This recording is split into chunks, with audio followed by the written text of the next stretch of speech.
Hello friends, welcome back to my YouTube channel Guruji word 93। आज हम हिंदी के बहुत ही महत्वपूर्ण चैप्टर यानी कारक, जिससे एग्जाम में कम से कम 2-3 क्वेश्चन बनते ही बनते हैं, उसके बारे में व्याख्यात रूप में चर्चा करेंगे। और जहां शॉर्ट ट्रिक की ज़रूरत होगी वहां हम शॉर्ट ट्रिक भी देखेंगे। कारक यानी कारक की परिभाषा है क्या? कारक शब्द का शाब्दिक अर्थ है करने वाला। यानी कारक का मतलब क्या हो गया? करने वाला, अर्थात क्रिया को पूरी तरह करने में किसी न किसी की भूमिका को निभाने वाला। यानी कि जो भी हम क्रिया यानी जो भी कार्य कर रहे हैं उसको किसी न किसी तरीके से पूरा कर रहा है या निभा रहा है, उसे ही हम क्या कहते हैं? कारक कहते हैं।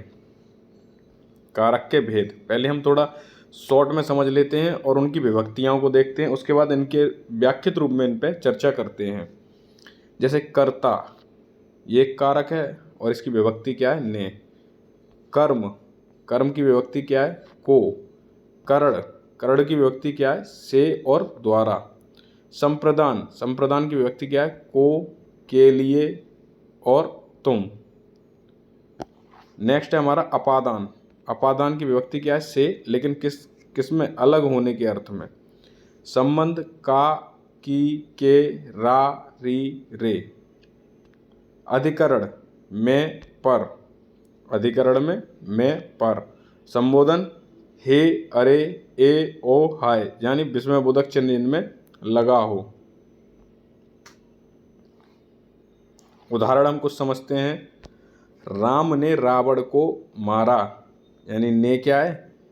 एक कारक है। देवांग रोज ऑफिस जाते हैं। राज आम खाता है, यानी इन सब में क्या हो रहा है? आप देखो, कुछ ना कुछ काम हो ही रहा है। विशाखा ने बुक पढ़ी, तो विशाखा ने बुक पढ़ी यानी कि उसने कोई किताब पढ़ी, तो कुछ कार्य किया। रमेश ने पत्र लिखा, तो लिखना भी इसमें क्या? उसने कुछ ना कुछ काम किया है। यानी क्रिया द्वारा जो भी कार्य हो रहा है, क्रिया के कार्य को करने वाला ही कारक कहलाता है।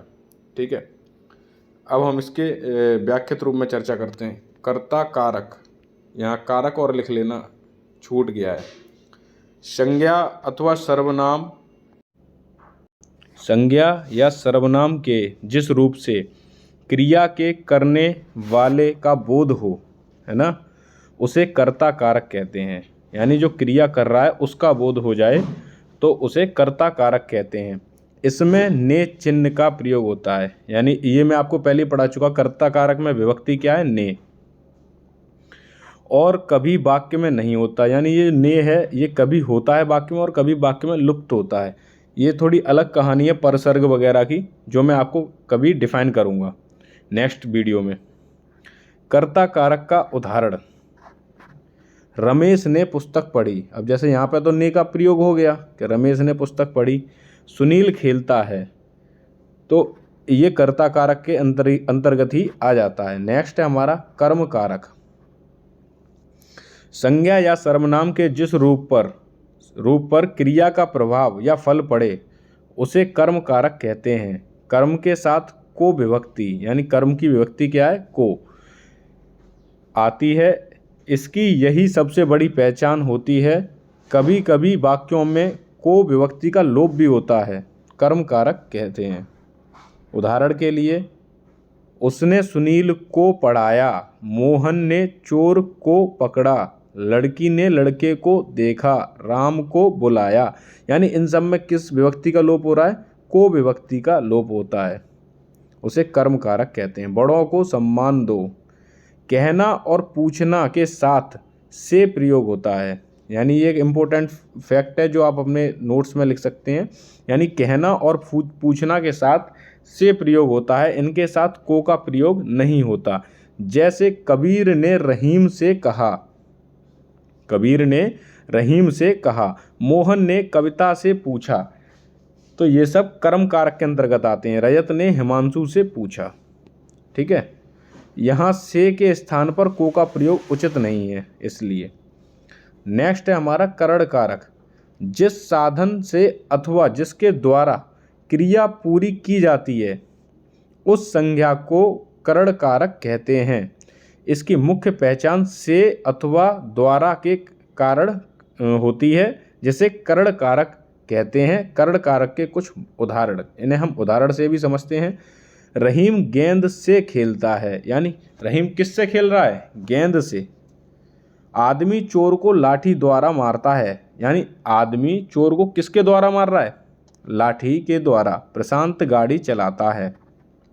यहाँ गेंद से, लाठी द्वारा और गाड़ी चलाता करण कारक हैं। नेक्स्ट है हमारा संप्रदान कारक। जिसके लिए क्रिया की जाती है उसे संप्रदान कारक कहते हैं, यानी जिसके लिए हम क्रिया कर रहे हैं ना, उसे संप्रदान। इसमें कर्म कारक को भी प्रयुक्त होता है, किंतु उसका अर्थ के लिए होता है। यानी कि इसमें कर्म कारक को भी प्रयुक्त होता है, किंतु उसका जो अर्थ होता है ना, वो के लिए। यानी संप्रदान का जो विभक्ति है वो के लिए है, तो के लिए का प्रयोग होता है। इसके उदाहरण, सुनील रवि के लिए गेंद लाता है। सुनील रवि के लिए गेंद लाता है। हम पढ़ने के लिए स्कूल जाते हैं। माँ बच्चे को खिलौना देती है, यानी बच्चे के लिए खिलौना लाती है ना। माँ बेटे के लिए सेब लाई। इस प्रकार, यानी के लिए विभक्ति का जहाँ पर होती है वहाँ संप्रदान कारक होता है। नेक्स्ट है हमारा अपादान। अपादान का अर्थ है अलग होना, यानी एक अलगाव पैदा होना, यानी किसी चीज़ का किसी से अलग हो जाना। जिस संज्ञा अथवा सर्वनाम से किसी वस्तु का अलग होना मालूम चलता हो उसे अपादान कारक कहते हैं। करण कारक की तरह अपादान कारक का चिन्ह भी से है, यानी करण का भी से होता है और इसका भी से होता है, लेकिन इस से में और उसके से में अंतर है। इसमें अलगाव की उपस्थिति होती है, परंतु करण कारक में इसका अर्थ सहायता होता है और अपादान में अलग होना।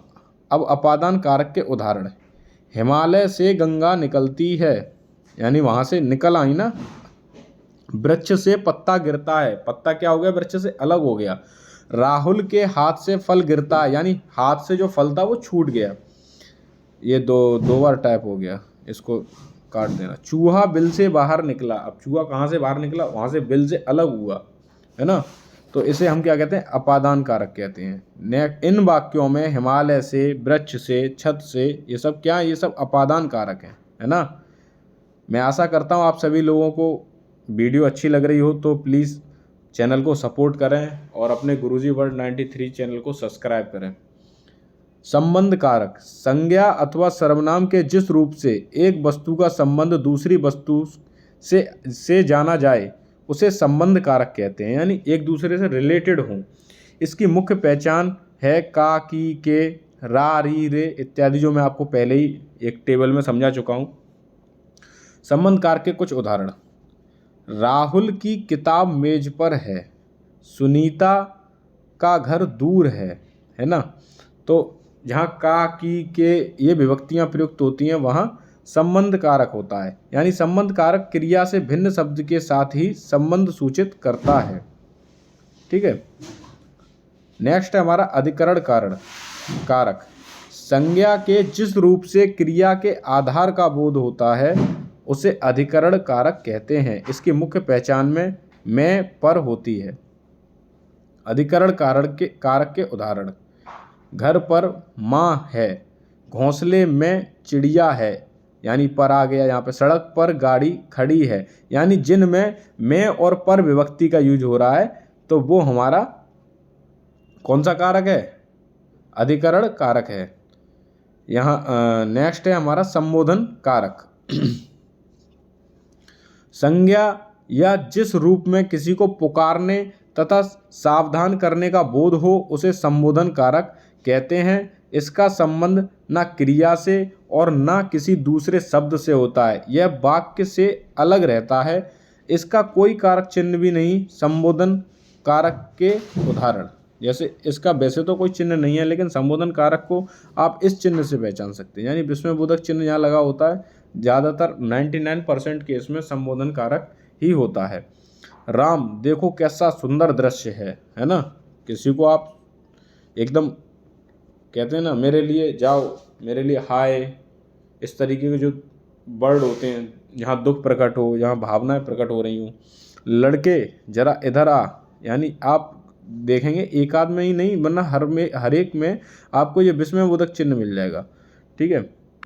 मैं आशा करता हूँ आप सभी लोगों को आज की क्लास अच्छी लगी हो और ऐसी और अच्छी वीडियो पाने के लिए मेरे चैनल को सपोर्ट करें। धन्यवाद।